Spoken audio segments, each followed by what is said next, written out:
un revenant, si on peut dire. Il vient tout juste de rentrer, Ouais. Fabrice Amedeo, le navigateur qui vient de boucler son premier tour du monde, le Vendée Globe, sur son bateau Newrest Matmut. Il est arrivé hier au Sable d'Olonne après 103 jours, 21 heures et 1 minute. C'est bien ça, Fabrice?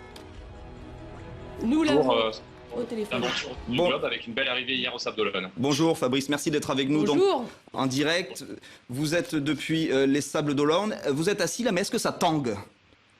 Écoutez, non, ça tangue pas parce que je suis assis, mais par contre, quand je suis debout, ça tangue parce que mes jambes ont perdu énormément de masse musculaire, elles sont toutes fines et elles ont du mal à porter mon corps parce que pendant justement 103 jours, j'étais sur un bateau de 18 mètres de long et donc autant j'ai fait beaucoup d'efforts avec les bras pour hisser mes voiles et voilà, arriver à bon port, autant j'ai très peu marché, donc je me sens physiquement un peu bizarre. Donc le mal de terre, ça existe vraiment?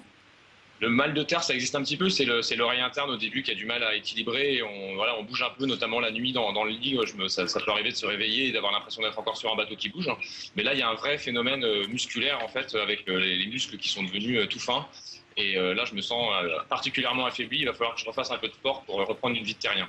Alors, vous terminez 11e de ce Vendée Globe. Je crois que ça, c'est un détail, c'est pas très important. Vous vous attendiez à quoi d'abord? De terminer, de faire ça en un certain délai, de gagner peut-être? Alors moi je m'attendais à rien du tout, hein. Je me projetais dans cette immense aventure, voilà, avec énormément de passion et en disant que j'allais prendre les choses les unes après les autres. Bien évidemment, je m'attendais absolument pas à gagner, c'était absolument pas mon projet ni mon ambition, c'était impossible. Moi à la base, voilà, il y a 2 ans, je travaillais encore dans un bureau, donc j'ai un autre vécu que les grands champions qui sont arrivés voilà, il y a pratiquement un mois. Par contre, ouais, j'avais le projet d'arriver, ça c'était vraiment voilà, en franchissant la ligne de départ, mon ambition c'était d'arriver, première ambition, donc à cet égard je suis très heureux parce que le contrat est rempli. Et après, bien évidemment, comme je suis quand même un compétiteur, l'idée c'était d'avoir des bateaux derrière moi et d'essayer de faire le meilleur classement possible. Et 11e est une très belle place, j'ai vécu donc une magnifique aventure qui se clôture de la plus belle des manières, donc je suis vraiment plus heureux démarrant aujourd'hui. Fabrice, j'ai lu dans votre journal Le Figaro, pour pas le nommer, où vous travaillez, que vous aimiez la solitude. Est-ce que c'est vrai? Et quel type de solitude? Est-ce qu'on est vraiment... Elle ressemble à quoi, cette solitude sur un bateau? Alors, déjà, bien évidemment, dans la solitude, il y a s'éloigner de ses proches, donc ça, c'est jamais très agréable. Mais c'est vrai qu'être seul sur son bateau, se dépasser quotidiennement, c'est des magnifiques récompenses. Quand vous êtes en équipage et que vous réussissez une belle manœuvre, bon, vous partagez ça avec des coéquipiers, bon, voilà, c'est aussi une forme de partage passionnant.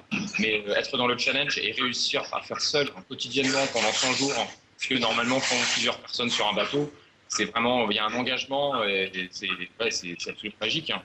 La solitude aussi, par la fatigue, nous dans des états de hypersensibilité à tout ce qui nous entoure.